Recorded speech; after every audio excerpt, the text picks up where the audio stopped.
திருச்சிற்றம்பலம். வானுலகும் மண்ணுலகும் வாழ மறை வாழ பான்மெதரு செய்ய தமிழ் பார்மிசை விளங்க ஞானமத 5 கரமூன்று வெளிநாள்வா ஜானை முகனைப் பெறவி அஞ்சலி செய்கிற்பாம்.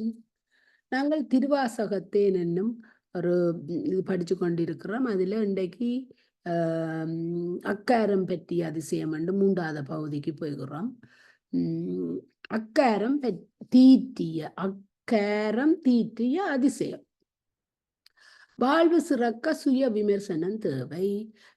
விமர்சனம் என்பதை தூய்மை செய்தல் என்று கொள்ளலாம். ஒரு நாளில் எத்தனை தடவை கண்ணாடி முன்னின்று முகம் பார்த்து துடைத்து திருத்தம் செய்து கொள்கின்றோம், அழகு செய்து கொள்கிறோம். அதுபோல நம் ஆன்மாவை நாம் இயற்றிய செயல்களின் பயன்பாடு முதலியன பற்றை ஆய்வு செய்து கொண்டு பயன்பட்ட வேலை தவிர்த்து கொண்டு பயன்பாடுடைய பணிகளை செய்வது சுய விமர்சனம்.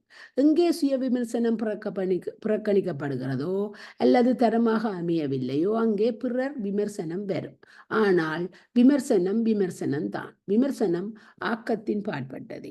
குற்றம் கண்டுரைத்தல் ஆக்கம் இல்லை, இருக்காது. விமர்சனம் எரியும் விளக்கில் சுடர் தட்டி விட்டு எரிய விடுதல் போன்றது. அல்லது சுய விமர்சனம் பரிபூரண ஆக்கம். மாணிக்கவாசகர் அருளிய திருவாசகத்தில் பெரும்பான்மையானவை சுய விமர்சன பாடல்கள். தன்னைத்தானே ஆய்ந்து தமது குற்றங்களை உணர்ந்து திருத்தங்காணும் வேட்கையில் பாடுகின்றார். அழுது அழுது பாடுகின்றார். அதனாலேயே திருவாசகத்தை ஓதினால் உருக்கம் ஏற்படுகிறது. நாடகத்தால் உன்னடியார் போல் நடித்து என்றும்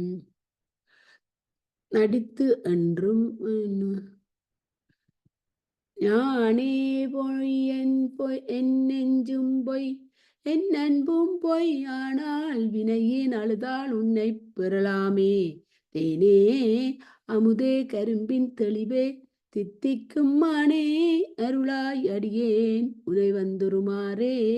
திருச்சதகம் 90வது பாடல் என்றும் பாடுகின்ற. அறிவனே அமுதே நாயினேன் அறிவனாக கொண்டோ என ஆண்டது அறிவிலமையன்றே கண்டது ஆண்ட நாள் அறிவனோ வெல்லனோ அருளீசனே. திருச்சதகம் 50வது என்று மாணிக்கவாசகர் அறிவாள் சிவமே என்று போற்றப்பெறும் அளவுக்கு உயர்ந்ததற்கு காரணம் தம்மை உணர்ந்து தமது பழக்கங்களை தவிர்த்து பழகி சிவன் கடலே சார்பென்று உணர்ந்து சிவத்தினை சார்ந்து ஒழுகியதே. மாணிக்கவாசகரிடம் நான் கெட்டு போய்விட்டது, நான் என்றால் அந்த அகங்காரம், நான் கெட்டு போய்விட்டது, சிவமாம் தன்மை மேலிட்டது. ஆதலால் உலகில் முன்னேற்றமானாலும் சரி ஆன்மீக முன்னேற்றமானாலும் சரி சுய விமர்சனம் தேவை. சுய விமர்சனம் செய்து கொள்ளவில்லை எனில் வளர்ச்சி இல்லை.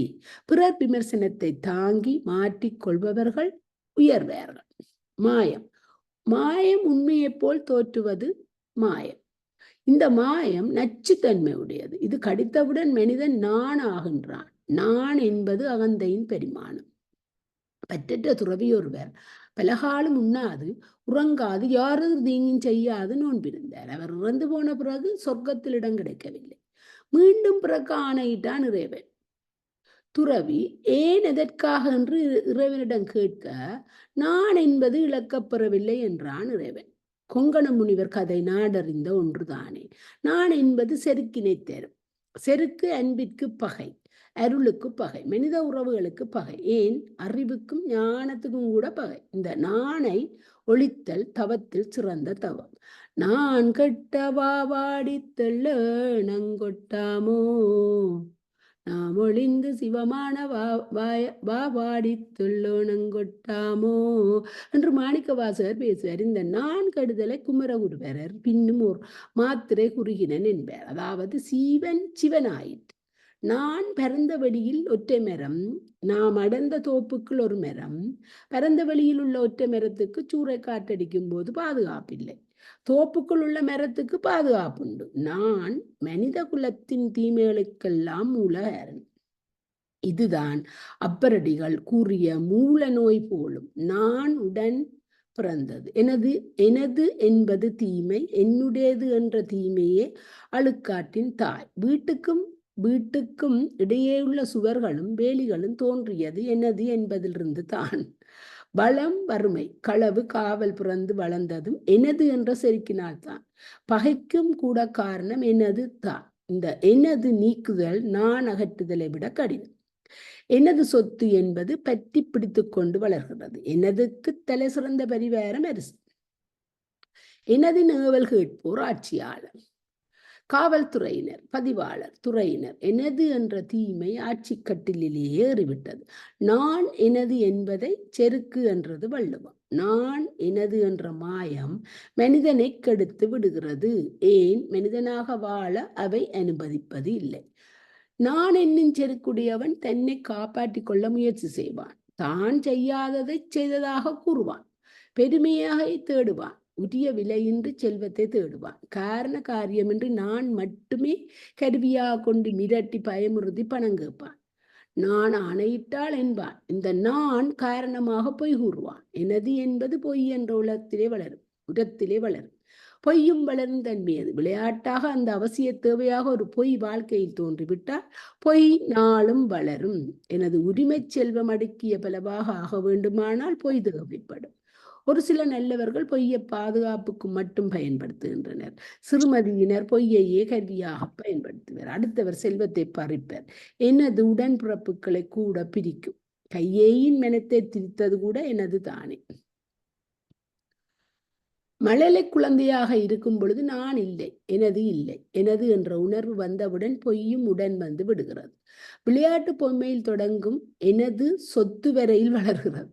பகையை மூட்டுகிறது, கலகத்தை வளர்க்கிறது, மனிதரை பிரிக்கிறது. நட்பு, காதல், உறவு எல்லாம் நான் எனதுக்கு முன்னிக்க முடியாமல் தோற்று போயின. எனது அற்றால் நான் அறும். நான் எனது அற்றால் பொய் அகலும். பொய்யினை பல செய்து என்கிறார் மாணிக்க வாசகர். பொய்மையே பெருக்கி பொழுதினை சுருக்கும் என்பார் பிறிதொரு பாடலில். உண்மையல்லாதனவெல்லாம் பொய். உரியதல்லாதது செல்வமாயினும் புகழாயினும் அது பொய்தான். இன்றைய சமுதாயம் இவரவர் என்றில்லாமல் அவரவர் தகுதிக்கு ஏற்றாற் போல பொய்யிலே பிறந்து பொய்யிலே வளர்ந்து பொய்யிலே புரளுகிறது. பொய் கலந்த மெய் கூட இல்லை. உண்மையை சொன்னால் இந்த சமுதாயத்தில் ஆட்சி அமைப்பில் வாழ இயலாத நிலை என்று. இன்று உண்மையை சொல்லி வாழ விரும்புவார்கள் பைத்தியக்கார ஆஸ்பத்திரிக்கு போக வேண்டியதுதான். பொய் நான் என்னும் செருக்கு, எனது என்னும் செருக்கு ஆகியவை மனிதனை ஆட்கொண்ட பிறகு அவன் வாழ ஆசைப்படுகிறான். நான், எனது, பொய் ஆகியன வாழ்வதற்குரிய இயல்புகள் அல்ல. ஆயினும் வாழும் ஆசை யாரை விட்டது? ஆதலால் நடிப்பு பல வகை. வாழுங்கலங்கள் தோறும் நடிப்பு மாறும். வீட்டில் நடிக்கும் நடிப்பு வேறு, நாட்டில் நடிக்கும் நடிப்பு வேறு, சமூக நடிப்பு வேறு, நாட்டுக்குரிய நடிப்பு வேறு. வேலையிலும் நடிப்புண்டு, சமூக சேவையிலும் தொண்டுண்டு, நடிப்பும் உண்டு. நடிப்பை எளிதில் கண்டுணர முடியாது. வேற யாரும் வாசிங்க. மாலினி வாசிங்க நம்பிக்கைகளே. மாலினி, செல்லநாயம்மா, இன்னொரு தரம் வாசிக்கிறீங்களா? செல்வநாயம்மா. நம்பிக்கைகளை வளர்த்து அதன் பிறகுதான் நடிப்பு தோன்றும். கடின உழைப்பாளி போல நடிப்பர். ஆனால் அவர் செய்யும் வேலைகள் ஊர்ந்து செல்லுமே தவிர நகர்ந்து கூட செல்லா. அன்பிலும் விசுவாசத்திலும் முதிர்ந்தவர் போல கண்ணீர் சிந்துவர். ஆயினும் அன்பு என்பது மருந்துக்கு கூட கிடைக்காது. நடிகர்கள் நாடகம் முடிந்தவுடன் நாடக மேடையை விட்டு இறங்கி விடுவது போல நடிக்கும் நண்பர்கள் அவரவர் காரியம் முடிந்தவுடன் அகன்று விடுவர், அந்நியராகி விடுவர். பின் அழைத்துத்தான் ஆக வேண்டும். வாங்கினதை மறந்தே விடுவர். மனித குலத்தில் மட்டும் நட்பும் உறவும் சீராக அமைந்து விட்டால் வறுமை ஏது, ஏழ்மை ஏது, பகை ஏது, கலகம் ஏது? எல்லா நடிப்பிலும் தலைமை நடிப்பு அலாதியானது, சுவை மிக்கது.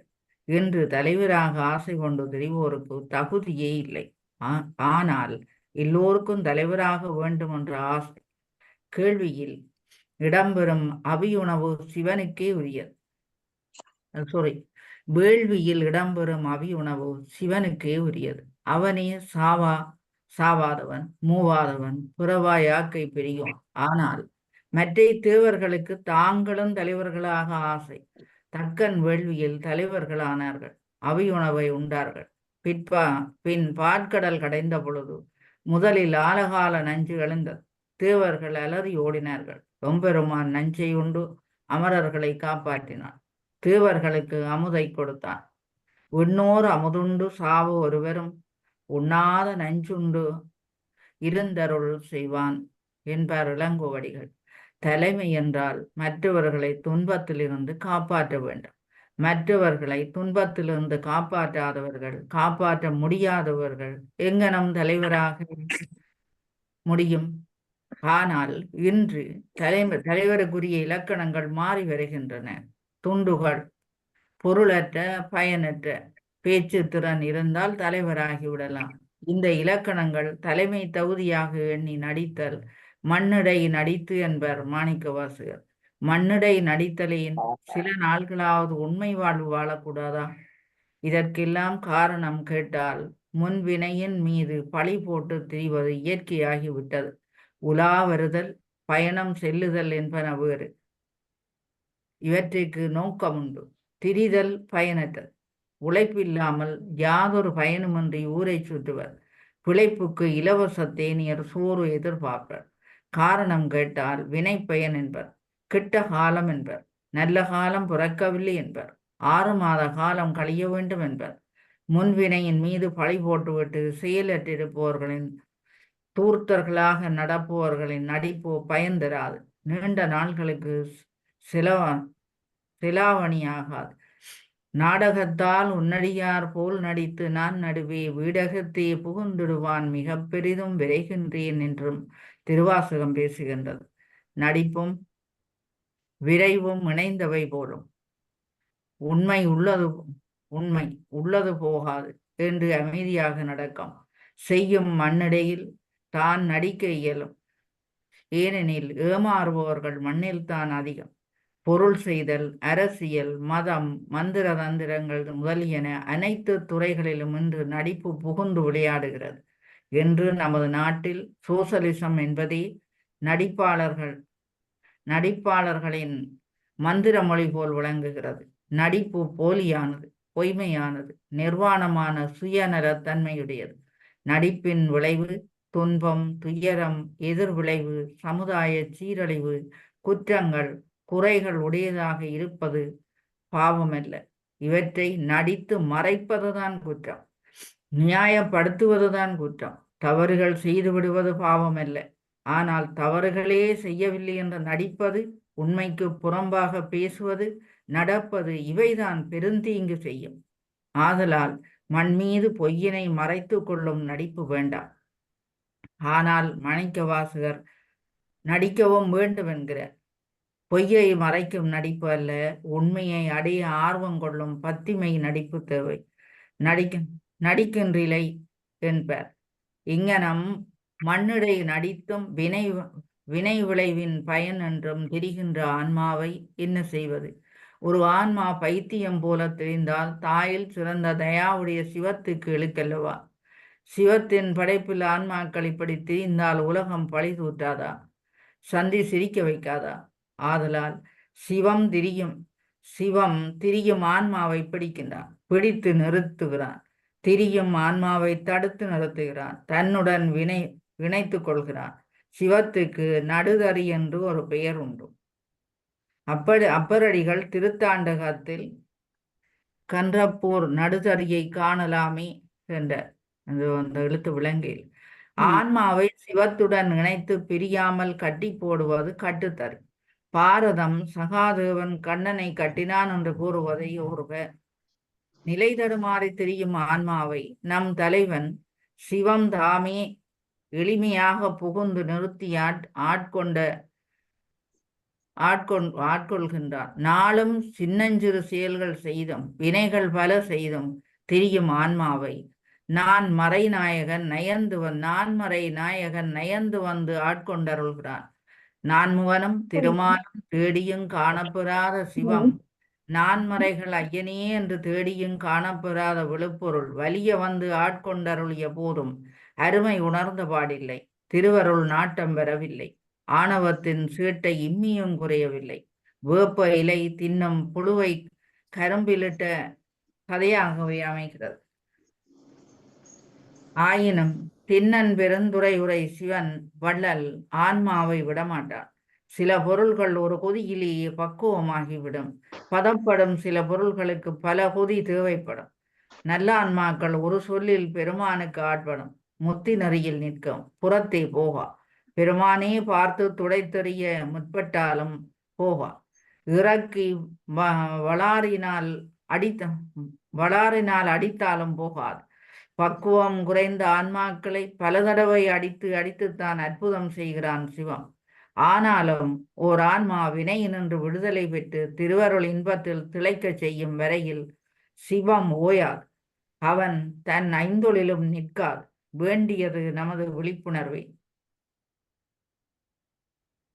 இந்த நடித்து நடித்து மண்ணடை பொய்யினை பல செய்து நான் எனதெனுமாய கடித்த வாயிலே நின்று முன் வினை மிக களறியே திரிவேனை பிடித்து முன் நின்ற பெருமறை தேடிய அருட்பொருள் அடியேனை அடித்தடித்து அக்காரமுன் நீட்டிய அற்புதம் அறியேனே.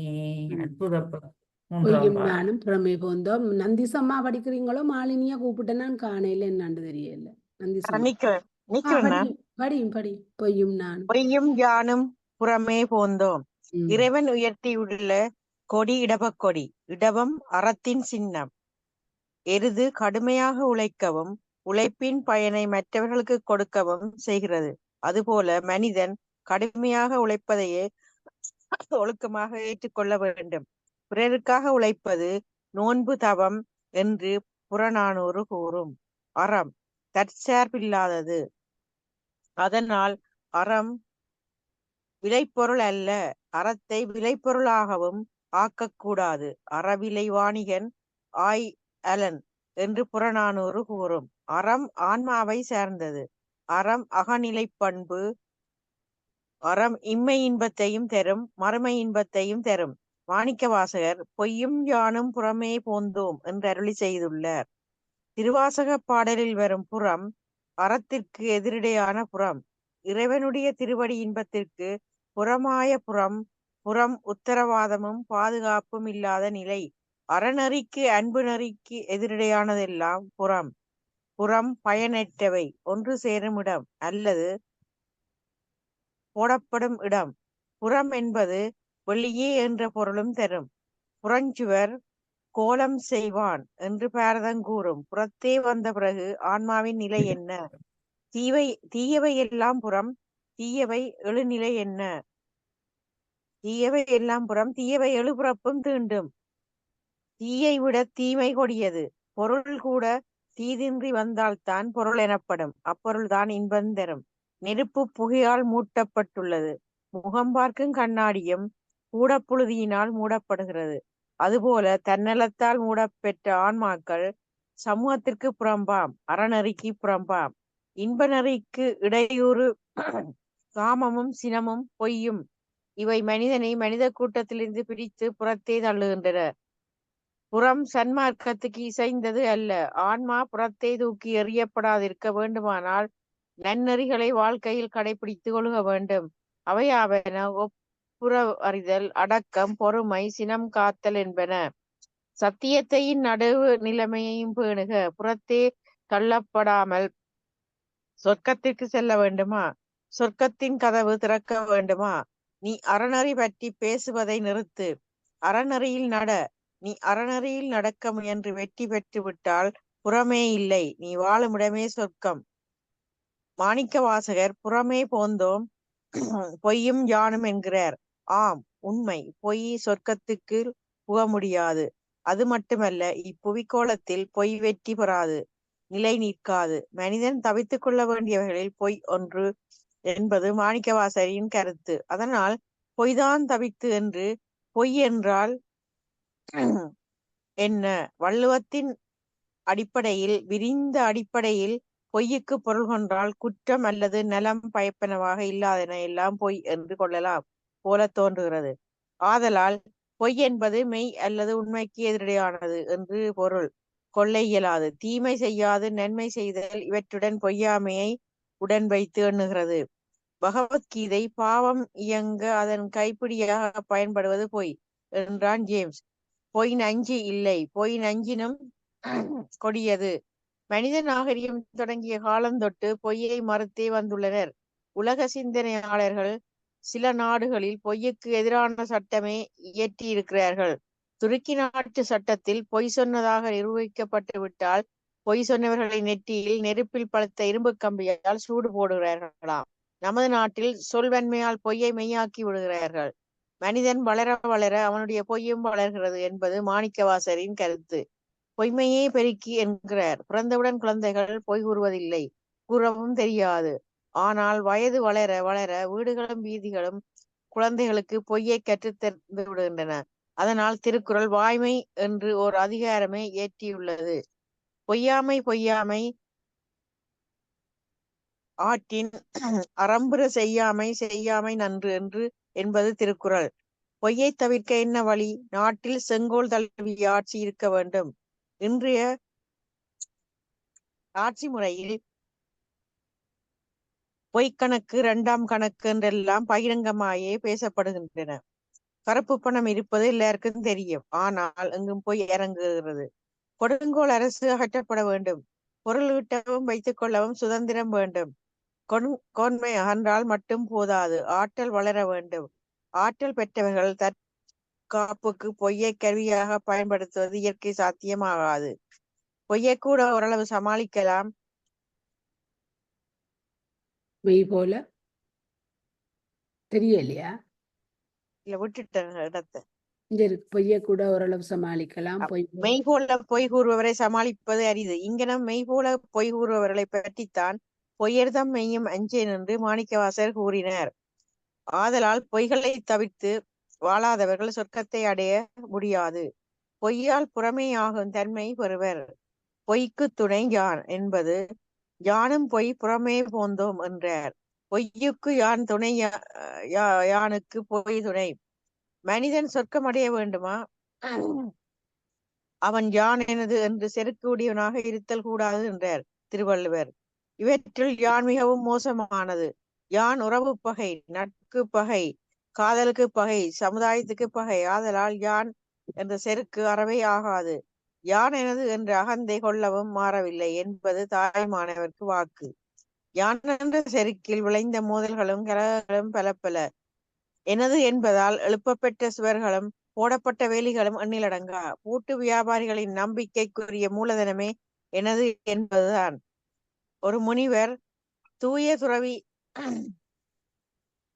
நல்லவராயினும் அவருக்கு வீடு பேறு கிடைக்கவில்லை. அவர் வாயிற்காவலராகிய நந்தீசரிடம் நான் வந்திருக்கிறேன் என்று சொன்னதால் இறைவனின் ஆணை நான் இழந்தபின் வரட்டும் என்று. அதனால் பொய்யும் யானும் சொர்க்கத்தில் புகா.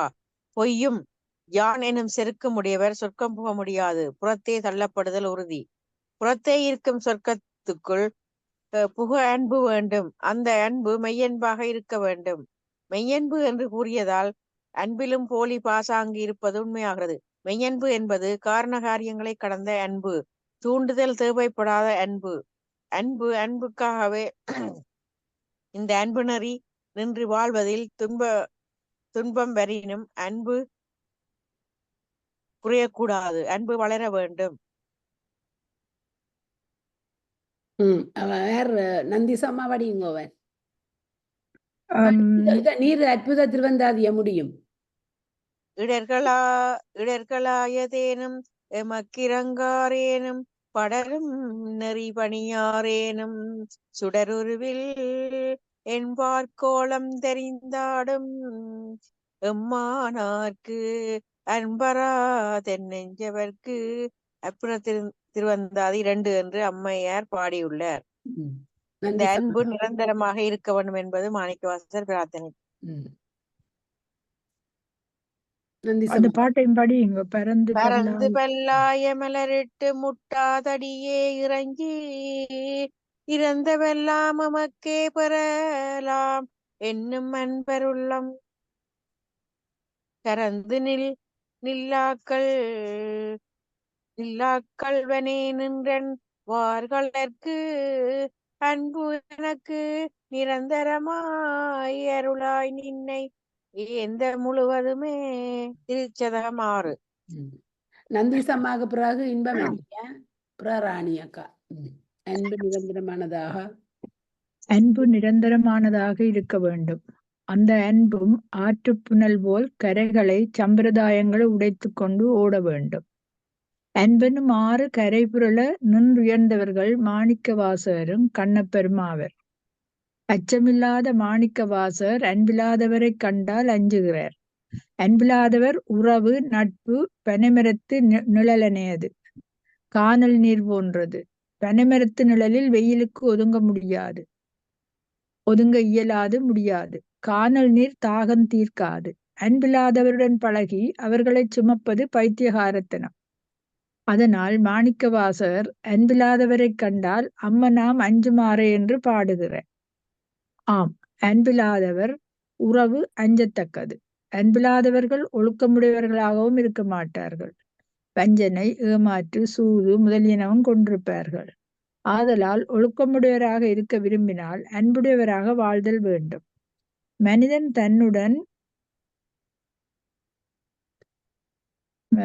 தன்னுடன் தொடர்புடையார் மாட்டும் தொடர்பில்லாதார் மாட்டும் கடவுள் மாட்டும் அன்பு செலுத்தும் வரை ஒழுக்கமுடையவனாக இருப்பான். பரிபூரண அன்புடையோர் ஆவதற்கு அறிந்தோ அறியாமலோ போராடுவதுதான் வாழ்க்கை. அன்பு வளர, அன்பை அனுபவிக்க, அன்பு காட்ட யான் என்ற உணர்ச்சியை துறந்தே ஆக வேண்டும். நாம் அனைவரும் பின்பற்ற வேண்டிய பண்புகள் அன்பு, அறிவு, பணிவு ஆகியன. அன்பு குறையாமல் வளர வேண்டுமாயின் பணிவு வேண்டும். விரும்பி அன்பு செய்ய பழகுதல் வேண்டும். அன்பும் நுண்ணறிவும் சேரப் பெற்றால் எதையும் சாதிக்கலாம். வணிக போக்கில் வாணிக கண்ணோட்டத்தில் பார்த்தாலும் அன்பு 1க்கு 10 மடங்காக பயன் தரக்கூடியது. அன்பு தன்னையே கொடுக்கும். உண்மை அறிவுக்கு புலனாகாது.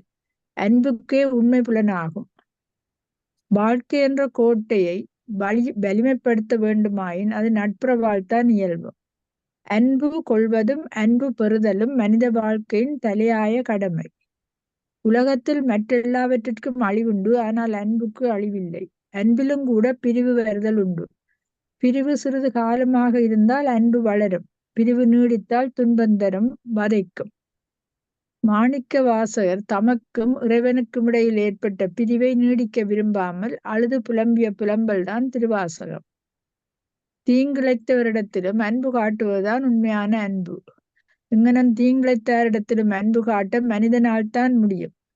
அறியாமையாலேயே தீங்கிழைக்கின்றான் என்று எண்ண வேண்டும். அறியாமல் செய்கிறார்கள், மன்னித்து விடுக என்று இயேசு பெருமான் செய்த பிரார்த்தனையை நினைவிற்கொள்க. பிறந்தவர்கள் அனைவரும் இறப்பது உறுதி. அதற்குள் ஏன் அன்பில் வறட்சி என்று எண்ணி அன்பு காட்ட வேண்டும்? கடவுள் மனிதனுக்கு மட்டும் கொடுத்துள்ள ஒரே கொடை அன்புதான். அன்பு அரும்பொருள். அதனை இழந்தால் திரும்ப பெறுவது கடினம். அன்பு உள்ளத்தை உயிருடனும் உயிரை உடலுடனும் பிணைக்கும் ஒரு தலை. அறிவு இறைவனை தேடுகிறது. அன்புதான் இறைவன் உறைவிடம் என்பதை அறிந்து கொண்டார் இல்லை. அன்புதான்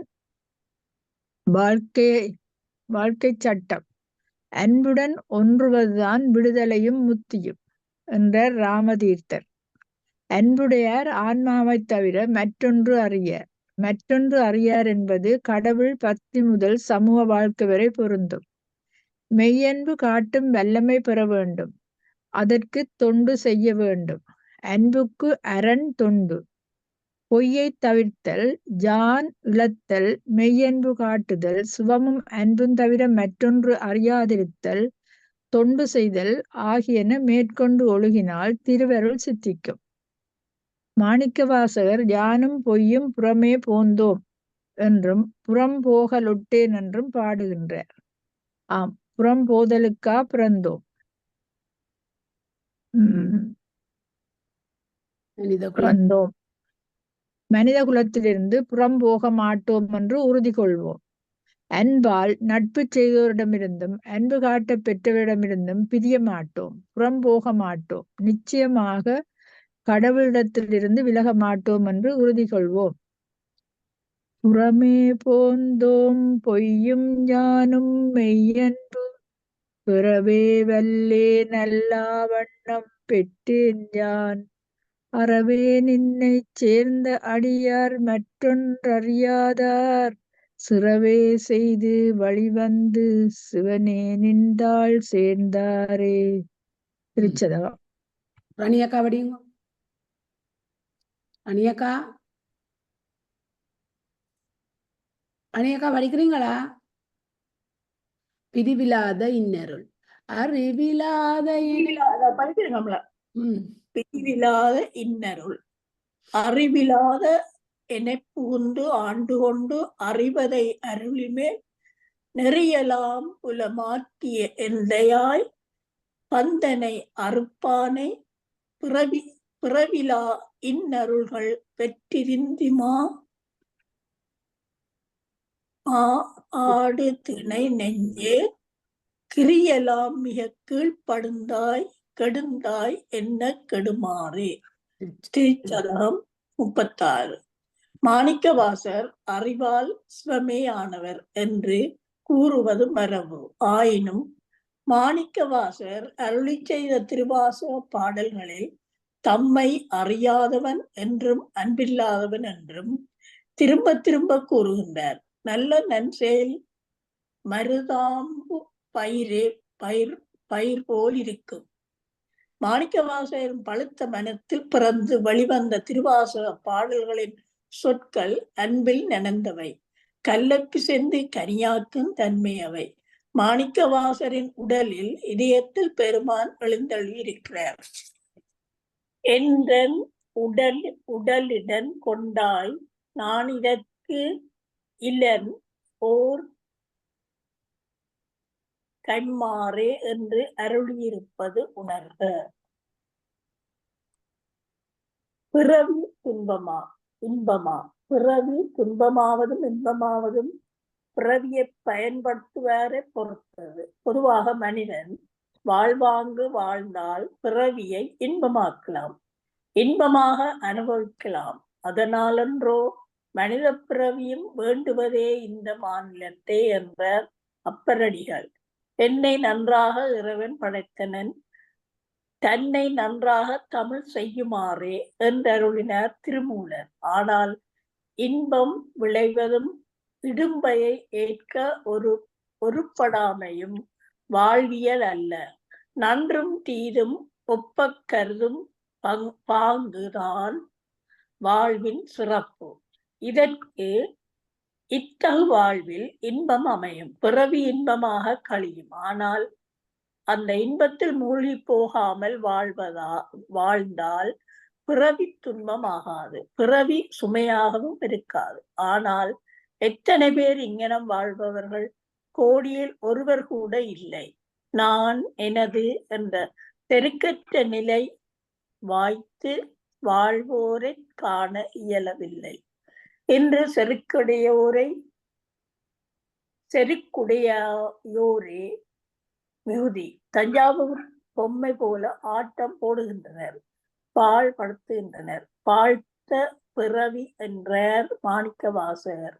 காரணங்கள் சீராக அமையின் காரியங்களும் சீராக அமையும் என்று பலர் காரணங்களை பற்றி கவலைப்படுவதில்லை. காரணமின்றியே வெறுக்கின்றனர், பகை வளர்கின்றனர். உழாத நிலத்தில் களை மண்டுதல் போல அன்பால் உழாத நெஞ்சுடையராதலால் தீமையே நினைக்கின்றனர், தீமையே செய்கின்றனர். தம்முடைய செயல்கள் துன்பமாக விளையும், பிறவியை துன்பமாக்கும் என்பதை அறிவதில்லை. மூர்க்கராதலால் சான்றோர் சொல்லும் வார்த்தையை செவி கொடுத்து கேட்பதில்லை. பிறவிக்குரிய காரணங்கள் கெட்டால் பிறவியும் கெடும். சித்த விகாரங்கள் சுட்டரிக்கப்பட்டால்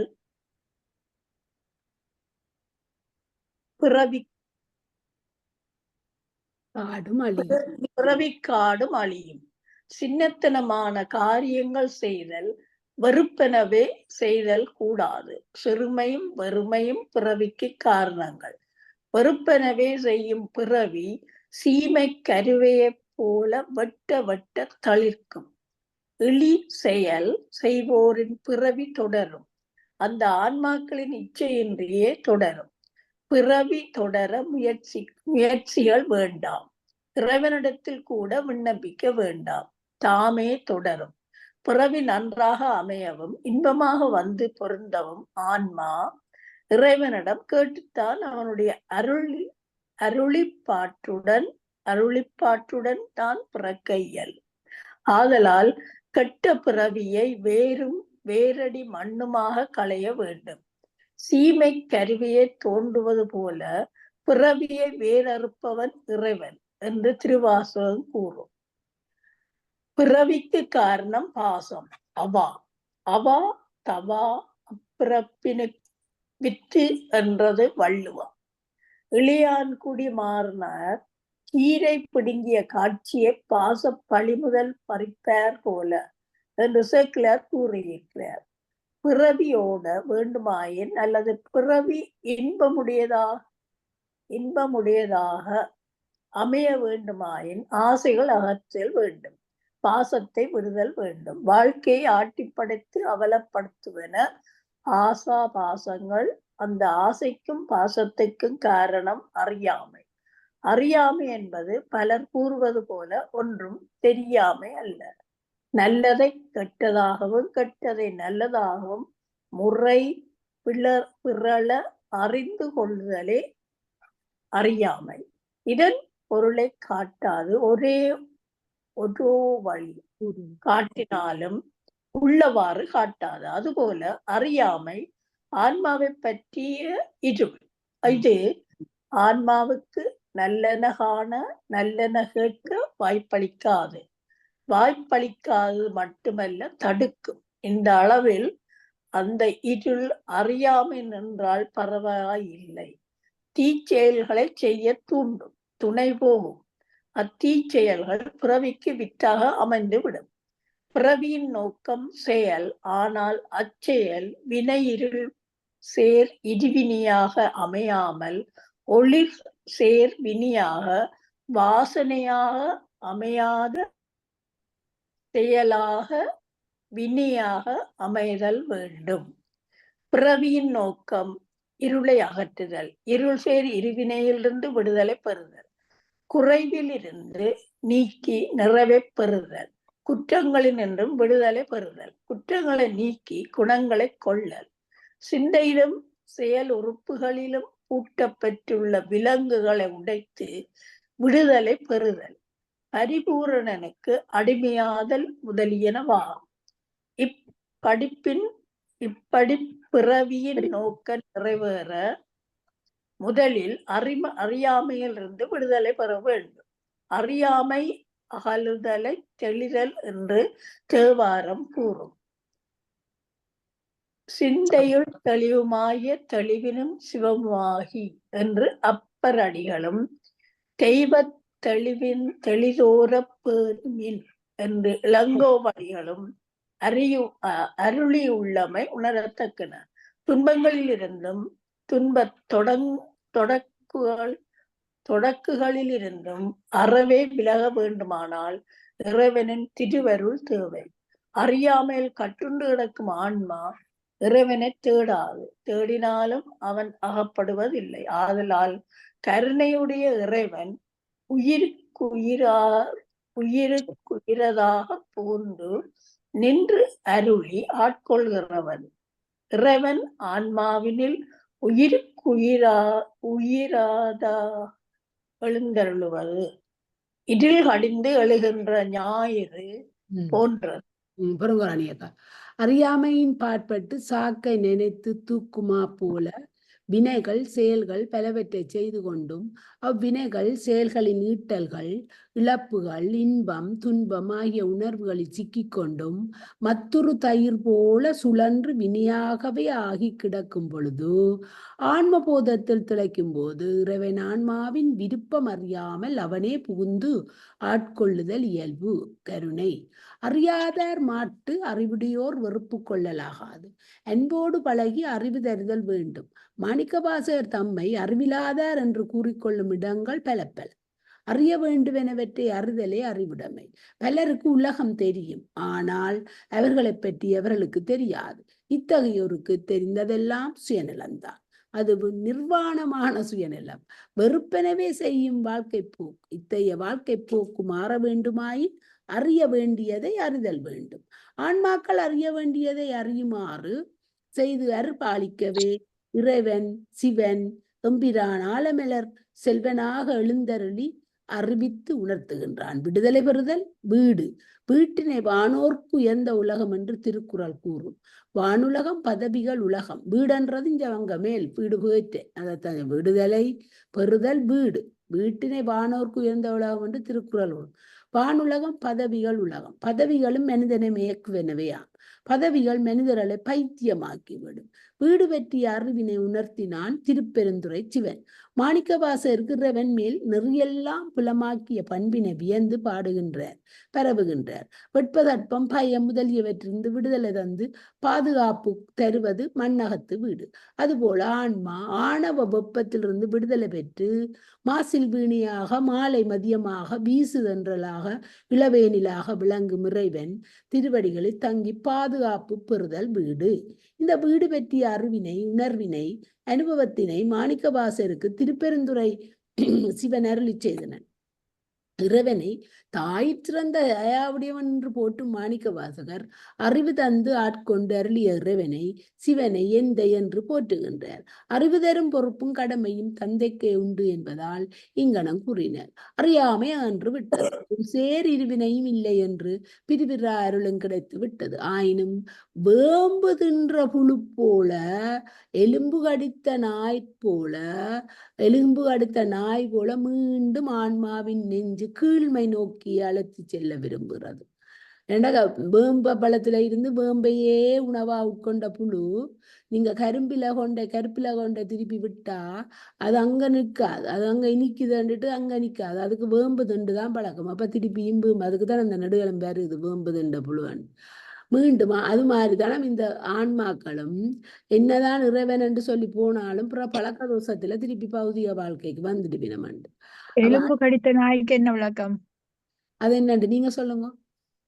எலும்பு நாய் வந்து சதை இல்லாட்டாலும் அந்த எலும்பை கடின்னு கடிக்க அந்த எலும்பு நாயின் முரசுல குத்தி வர்றதான் ரத்தம்.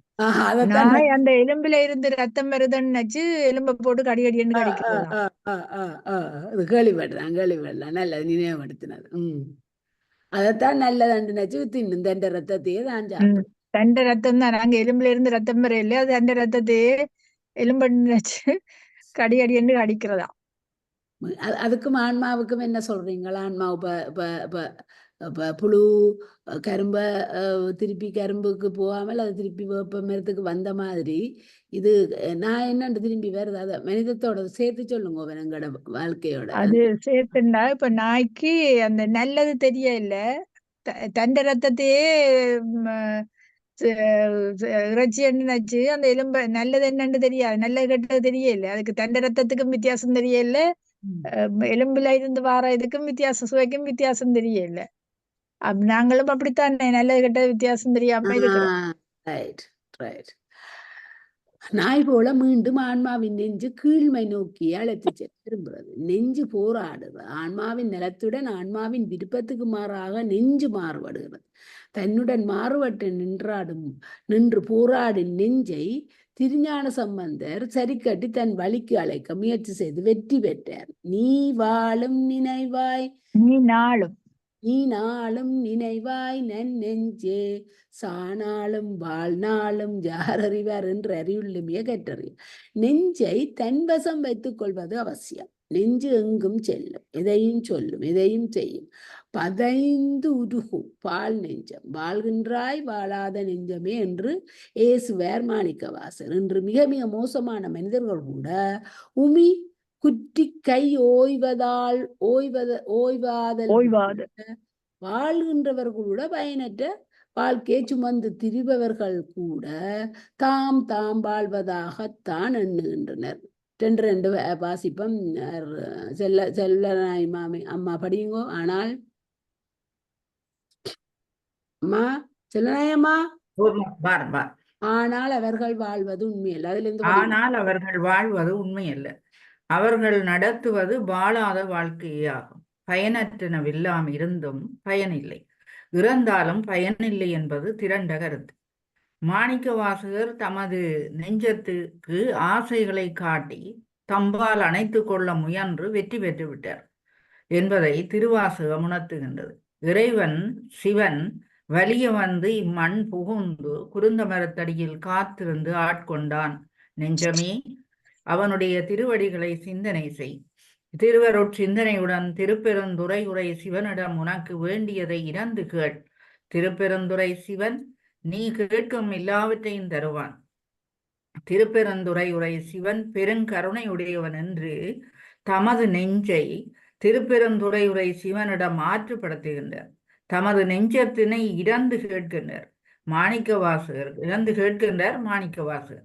ஆணவத்துடன் தொடக்குண்டு ஆன்மபோத நிலையில் விளங்கிய ஆன்மாவின் பொறி புலன்களை சிவத்தன்மையுடையதாக்கிய திருப்பெருந்துறை இறைவனை என்றும் பிரியாதிருந்தருள் செய்வானை வாயார பேசு என்று கேட்டுக்கொள்கிறார். ஏன் நெஞ்சே, வேதங்கள் பல மறைகள் ஐயா ஐயா என்று தேடியும் சிவம் என்னும் செம்பொருளை கண்டபாடில்லை. அந்த வேதங்களுக்கெல்லாம் நாயகனாகவும் வேதங்களையெல்லாம் கற்றறிந்தவனாகவும் விளங்கும் நான்முகனும் கண்டதில்லை. செல்வத்தின் தலைவன் திருமாலும் கண்டதில்லை.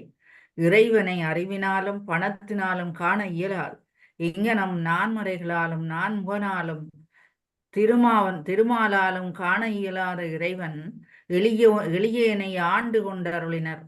ஆண்டு கொண்டருளியதுடன் தொண்டனாகவும் கொண்டருளிய அருளிப்பாட்டை என்னென்பது? அன்பு காட்டினால் போதாது, அருள் செய்தால் போதாது, வேலை தொண்டு செய்ய பணித்தால்தான் உறவு ஆளப்படும், உறுதிப்படும் என்று பேசுகிறார். கோவை பணிகொள் என்றும் எது எமை பணிகொள்ளுமாறு அது கேட்போம் என்றும் அருளியுள்ளமையை கற்று தெளிக. தொண்டு செய்ய ஒருபடுமின் தொண்டராக விளங்குமின் இறைவன் திருப்பெருந்துறை உரை சிவன் ஆட்கொண்டருளியதுடன் தொண்டனாகவும் கொண்டருளியதற்கு ஏது கைமாறு? இல்லை இல்லை, அதனால் கைமாறு உண்டோ என்று நெஞ்சை நோக்கி கேட்கின்றார். நெஞ்சு இல்லை, இதற்கு ஒரு கைமாறு என்று கூறுகின்றது. கீழ்மையே செய்து கெடுக்கும் நெஞ்சத்தினை மாணிக்க வாசகர் தன் வசப்படுத்தி கொண்டு திருப்பெருந்துறை உரை சிவன் புகழ் பாடும்படி செய்தது புகழ்மிக்க செயல். திருவாசகம் ஓதுதல் மூலம் நாளும் நமது நெஞ்சத்தை திருத்துவோம், நம் வசப்படுத்துவோம், இறைவன் புகழ் பாடி பரவுவோம், தொண்டு செய்வோம். நம்மை சிவமாக்கி ஆட்கொண்டருளும் மாணிக்க வாசகர் திருவடி தாமரைகள் போற்றி போற்றி அறிவு தந்து ஆட்கொண்டருளிய அற்புதத்தை போற்றுவோம்.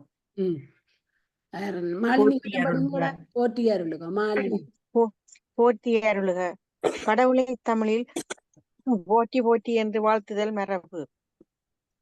போற்றி என்ற சொல்லிற்கு போற்று என்று பொருள் கொள்ள இயலும்.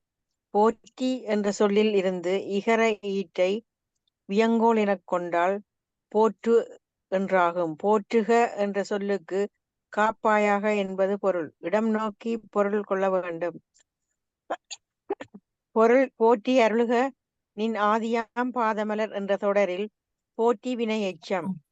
இறைவன் எப்பொருளுக்கு முதலாக விளங்குபவன், வாழ்முதலே என்றும் அருளுவது காண்க. இந்த உலகத்தின் உலகப் பொருட்களின் ஆதியே நின் திருவடிகளை அருளுக, அதாவது திருவடி ஞானத்தை அருளுக. என்னம்மா விடுபட்டு மேலடு கேட்கல, விடுபட்டு திருவடி இன்பத்தை அருளுக. திருவடி இன்பத்தை அருளுக. எம்மை காத்தருள் செய்க. முத்தினறி அறியாத மூர்க்கரோடு கூடாமலும் எறும்புகளாலும் அரிக்கப்படும் புழுக்களை போல் புலன்களால் அரித்து அழிக்கப்பெறாமலும் நான் எனது என்ற செருக்கால் தலையால் நடக்காமலும் சிந்தைகள் சிவம் வைத்து வாழ்ந்திட அன்னித்தருள் செய்க. எமது வாழ்நிலையின் முடிவான பேராகிய நின் செந்தளிர் போன்ற திருவடிகளை தந்தருளுக. செம்மை சேர்ப்பதால் செந்தளிர்கள் செம்மலர் என்று சிவஞான போதமும் கூறும். சிவம் ஆதியாய் நிற்றல் போல அந்தமுமாக நிற்கின்றது. உலகம் அனைத்தும் ஒடுங்கும் கடையொளி காலத்திலும் உள்ளவன் சிவன். அவனே உயிர்கள் களைப்பாரி புத்துயிர் பெறுவதற்கு கடையோளியில் உலகத்தை ஒடுக்கி பின் புதுப்பித்தருள்கிறான். ஆதலால் சிவனே அந்த ஆதி முதலும் நடுவும் ஈறும் அவனே. எல்லா உயிர்களின் தோற்றத்திற்கும் காரணம் இறைவனே. எல்லா உயிர்களும் இறைவனிடத்தில் தோற்றம் என்பது படைப்பு என்று பொருள் தராது. தோற்றம் தோன்றுதல், புலப்படுதல். தோன்றி புகழோடு தோன்றுக என்று திருக்குறளுக்கு தோன்றின் என்ற சொல்லுக்கு பொருள் கொள்ளும் பாங்கே இங்கேயும் கொள்ள வேண்டும். அதாவது பலரறிய மக்கள் மன்றத்தில் தோன்றும் பொழுது புகழோடு தோன்றுக. அங்கனம் புகழப்பட வாழும் தகுதி பெறாவிடின் தோன்றாதே என்பதுதான் அந்த குறளுக்குரிய உண்மை பொருள் என்று உயிருள்ள ஆணவத்தால் கட்டுண்டு செயலற்று கிடந்த நிலை, தோன்றா நிலை, இறைவன் கருணையால் செயற்கை கருவிகளுடன் கூடிய உடலையும் அறிவு கருவிகளாகிய புலன்களையும் கொண்டு அறிவு விளக்கமுள்ள நிலையில் தோன்றியதே தோற்றம். எல்லா உயிர்களும் பொன்னும் பொருளும் பெற்று வாழ்வளிப்பதால் பொற்பாதம் என்றான். பொன்னும் மெய்ப்பொருளும் தருவானை போகமும் திருவும் புணர்ப்பானை என்று நம்பியாரூரர் வாக்கும் அறிக. பொன் வேறு பொருள் வேறு. பொன் தங்கம் இன்று பணம் முதலியவற்றையும் சேர்த்து கொள்ளலாம். பொருள் நுகர் பொருள். உடலோடிய இந்த உயிர்களுக்கு உயிர் வாழ உணவு தேவை, மருந்து தேவை, உடை தேவை. சரி, அவ படிக்கட்டும். என்ன களிப்புக்கும் மகிழ்ச்சிக்கும் அதோட காட்ட முடியானது அந்த வசனத்தை முடியும். களிப்புக்கும் மகிழ்ச்சிக்கும் உரியன தேவை, இவையெல்லாம் நுகர் பொருட்கள். திருவள்ளுவரும் பொருள் இல்லார்க்கு உலகில்லை என்றார். இங்கு பொருள் என்பது உயிர் வாழ்வதற்கு தேவையான உணவையே குறிக்கும். நன்றி. சமவடி. உண்டி கொடுத்தோர் உண்டி கொடுத்தோர் உயிர் கொடுத்தோர் என்றும் கூறுவர். உணவு உயிராகாது, உணவால் உயிரை கொடுக்கவும் இயலாது. உடலில் உயிரை காத்து வைத்து வாழ்வளிப்பது உணவு. போகம் இன்பம். மாணிக்கவாசகர் போகமாம் பூங்கழல்கள் என்று பாடுகின்றார். போகம் என்பது விரிந்த பொருளை தரவல்லது. போகம் இன்பம். உயிர்குலத்துக்கு இன்பந்தரும் வாயில்களும் இன்பம் தருபவையும் பல பல. ஆன்மாக்கள் வளர்ச்சி அடைய இன்பத்துறைகளும் மாறும். குழந்தை பருவத்தில் தேவை விளையாட்டுப் பொருள்கள், இனிப்பு மிட்டாய்கள். இளமையில் தேவை கல்வி, கற்றோர் வாய் கேட்டல். வாலிப பருவத்தில் காதல் இன்பம். வாலிப பருவத்தில் இன்பத்துறைகள் ஆற்றலுக்கும் தகுதிக்கும் ஏற்ப பல பலவாகிவிடும். சாதனை செய்தல் ஆகியவற்றிலும் இன்பம் காண்பர். முதிர்ந்த ஆன்ம முதிர்ச்சி நிலையில் இறைவன் களலேத்தும் இன்பத்தையே இன்பமெனக் கொள்வர். ஈறிலா பதங்கள் யாவையும் கடந்த இன்பமே என்னுடைய அன்பே என்றும் மாணிக்கவாசகர் அருளிச் செய்துள்ளார். இறைவனுடைய திருவடி இன்பமே உயிர்கள் ஆன்மாக்களடையும் முடிவிலா இன்பம் திருவடி இன்பமேயாம். திருவடி இன்பத்தை ஆனந்த வெள்ளம் என்று கோவையார் போற்றும். திருவடி இன்பமாகிய ஆனந்த வெள்ளம் வற்றாது முற்றாது. அந்த ஆனந்த வெள்ளத்தினை வணங்குவதே ஆடல் வல்லானின் கூத்து. பூங்கழல்கள் மலரின் தன்மையுடைய திருவடிகள் என்பது பொருள். மலர் மங்கள பொருள், மனமுடையது, தேன் பிளிற்றும் இயல்புடையது, மென்மையானது. ஆணவ இருளினால் கட்டுண்டும் யான் எனது என்ற செருக்கில் சிக்கிக் கொண்டும் தலையால் நடக்கும் ஆன்மாக்களை இறைவன் வன்முறையால் அணுகுவதில்லை. இறைவன் ஆன்மாக்கள் செய்யும் பிழைகளையெல்லாம் பொறுத்தாள்பவன். மேலும் பிழையெல்லாம் தவிர்த்தும் காத்து ஆள்பவன். பிழைகளை பொறுத்தலிலும் பிழைகளை தவிர்த்தல் பேரறம் என்றும் நினைந்து போற்ற வேண்டிய உதவி. இறைவன் ஆன்மாக்களை ஆணவத்தின் ஆதிக்கத்திலிருந்து மெல்ல யாதொரு சுவடும் களங்கமும் கரையும் நோவுமின்றி மீட்பதை பைய தாளுருவி என்பர் மாணிக்க வாசகர். ஆதலால் இறைவன் சிவன் ஆன்மாக்களை மென்மையாக இன்ப வெள்ளத்தில் அழுத்தி ஆட்கொள்வதால் பூங்கழல்கள் என்றார். இங்கு திருவடிகளை களல் என்றார். வெற்றி சிலம்படித்த திருவடிகளை களல் என்று கூறுவது மரபு. ஆம், எம்பெருமான் சிவனின் திருவடிகளை களல்கள். உயிர்களை ஆட்கொள்வதில் வெற்றி பெற்றவை, முப்புறமெரித்து வெற்றி கொண்ட களல்கள். சிவன் காலத்தை வென்று விளங்கி ஊழி முதல்வனாக நிற்பவன். ஆதலால் சிவபெருமானின் திருவடிகள் களல்கள். சமய நெறி கோட்பாட்டின் அடிப்படையே பலருக்கு விளங்காதது. நம்மை உயிர்களை கடவுள் படைத்தான் என்றே பலரும் கருதுகின்றனர். ஏன் சில சமயங்கள் அப்படியே கூறுகின்றன. நம்மை உயிர்களை கடவுள் படைத்தான் என்பது அறிவியல் முறையிலும் கூட இசைந்து வராது. கடவுள் பரிபூரணன், குறைவிலா நிறைவு, கோதிலா அமுது, குறையிலிருந்து நிறை தோன்றலாம். இதோட ராணியை காட்ட விடுங்க, இதோட முடியுது. ராணியக்கா படிங்க. ராணியக்கா கமலா படிங்க. கமலா நீங்க படிங்க. அப்ப படிங்க, நந்திசம்மா முடியுங்க. இது பரிணாம வளர்ச்சி. நிறையிலிருந்து குறை தோன்றாது. ஆன்மாக்களுக்கு உள்ள குறைகளை நோக்கின் கடவுள் படைத்திருப்பான் என்று சராசரி அறிவு கூட ஒத்துக்கொள்ளாது. ஆதலால் உயிர்களுக்கு பிறப்பும் இறப்பும் இல்லை. உயிர்கள் என்றும் உள்ளவை.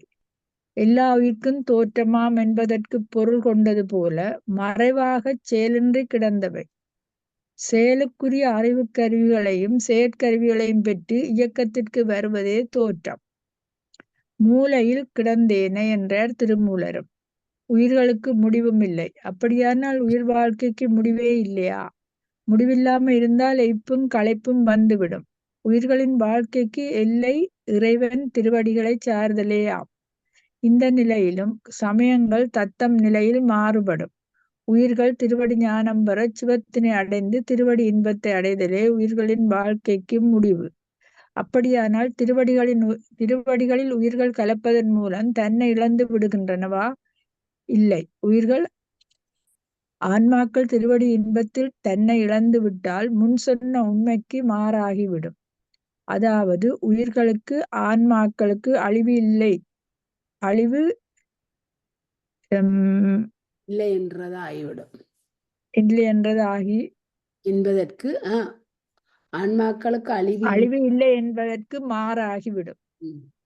உயிர்கள் தன்னை இழத்தல் சிவத்துடன் சேர்ந்து தன்னை இழத்தல் என்பது பொருளால் இரண்டாகவும் தன்மையால் ஒன்றாகவும் விளங்குவதே ஆகும். தன்னை இழத்தல் என்பது தற்போதம் இழத்தலே ஆகும். பாலோடு நீர் கலந்தது போல பாலை காய்ச்சினால் தண்ணீர் நீராவியாகிவிடும். அதுபோல பாலோடு நீர் கலந்த நிலைதான் சிவத்தோடு ஆன்மா கலந்த நிலை. இறைவன் சிவனை கண்டறிவார் இல்லை என்பது திருவாசகம். இறைவனை கண்ட பிறகுதான் நம்புவது என்பது சமய நெறிக்கு பொருந்தாத விவாதம். காண்டல் கண்களால் காண்பது, கண்களால் காணக்கூடியவன்தான் கடவுள் என்பதை புவனில் சேவடி தீண்டினன் காண்க, கண்களால் யானும் கண்டேன், கண்ணால் யானும் கண்டேன் காண்க என்று அருளியுள்ளமையால் அறிக. கண்கள் அறிவு புலனுடன் தொடர்பு கொள்ளவில்லையானால் காட்சி நிகழ்ந்தாலும் பொருள் புரியாது. பொருளை பற்றியதாக காட்சி அமையாமல் போய்விடும். சிந்தனை செய்து தெளிந்து அறிவால் அறிந்து உணர்ந்து அனுபவித்த பிறகுதான் கடவுள் கண் காட்சிக்கு புலனாகும். இது சமய அனுபவ நெறி. அறிவு என்பது கல்வி மட்டுமல்ல, கல்வியின் பயன் அறிவு. கற்றவர்களிலும் மூடர்கள் அறிவில்லாதவர்கள் உள்ளனர். ஒளிநாடாவைப் போல ஒப்பிப்பர்.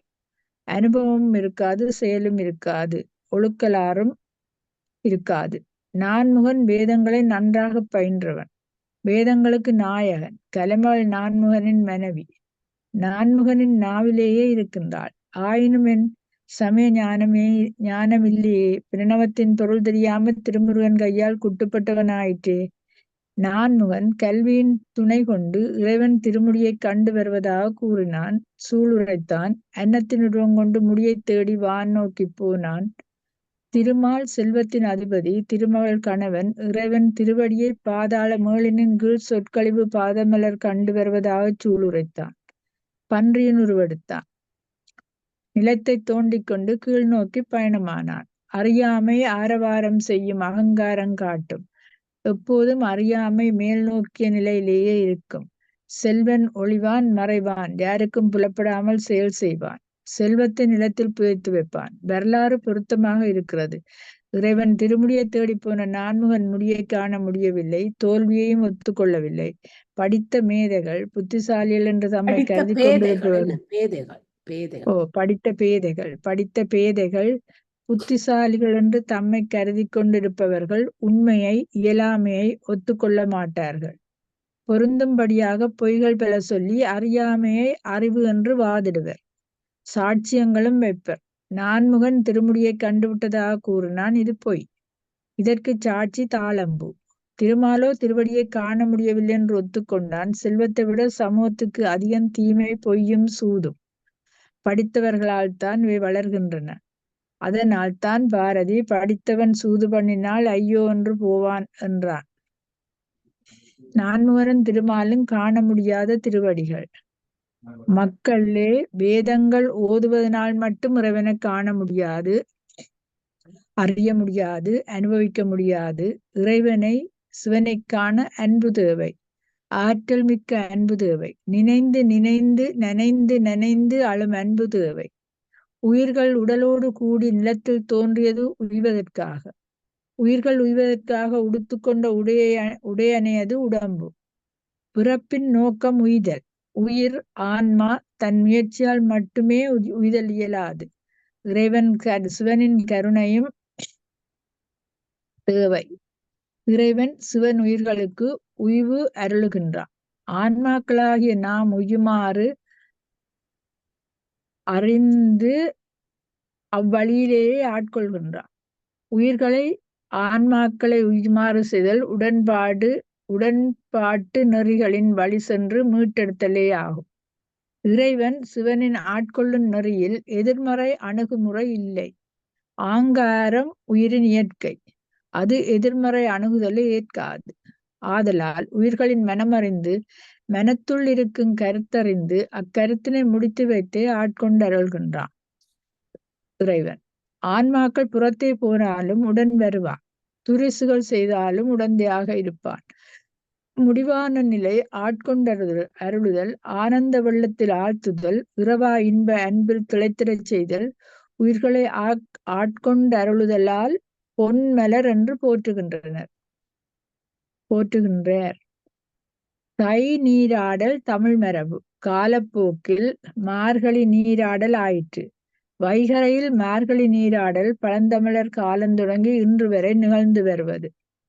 வாழ்க்கை பொழுதில் வைகரை பொழுது நல்ல பொழுது. வைகரை பொழுதில் ஆற்றல் மிக்குடைய ஓசோன் உலாப்போதரும். வைகரை பொழுதில் சுவாசிக்கும் ஒரு மூச்சு 10 மூச்சுக்கு சமன். மூச்சு சுவாசிக்கும் எண்ணிக்கை அடிப்படையில் தான் வாழ்நாள் கணிக்கப்படுகிறது. வைகரையில் எழுந்து நடந்து சுவாசித்தால், ஒரு தடவை சுவாசித்தால் 9 மூச்சு மிச்சப்படுத்தலாம். அந்தளவு வாழ்நாள் வளரும். வைகரை பொழுதில் நீர் நிலைகளில் ஓசோன் படிந்து அந்த தண்ணீர் மிகுதியும் பயன் தரத்தக்க ஆற்றலுடையதாக விளங்கும். அப்போது நீராடல் உடலுக்கும் உயிருக்கும் உணர்வுக்கும் பத்திமைக்கும் மிகுதியும் பயனளிக்கும். ஆதலால் பயன் நோக்கி மார்கழி நீராடலையும் போற்றி என்றார். இந்த பாடலில் சிவனின் தனித்தன்மை போற்றப்படுகிறது. ஐந்தொழிலுக்கும் சிவனே உரியவன், சிவனே முழு முதல்வன். சிவனை அறிவாலும் செல்வத்தாலும் காண இயலாது, அன்பினாலும் தொண்டினாலுமே காணலாம் என்பது பெறப்படும் உண்மை. சிவன் இறைவன் நம்மையெல்லாம் உய்ய ஆட்கொண்டருள பிரார்த்தனை செய்வோமாக, வாழ்வோமாக. திருவாசகன் நாள்தோறும் ஓதுதலே பிரார்த்தனை. திருவாசகம் ஓதினால் சிவஞானம் சித்திக்கும். திருவாசகத்தை நாள்தோறும் ஓதுக. போற்றி அருளுக எல்லாரும் படிப்போம் இந்த பாட்டை சேர்ந்து. போற்றி அருளுக நின்னாதியாம் பாதமலர், போற்றி அருளுக நின் அந்தமாம் செந்தளிர்கள்,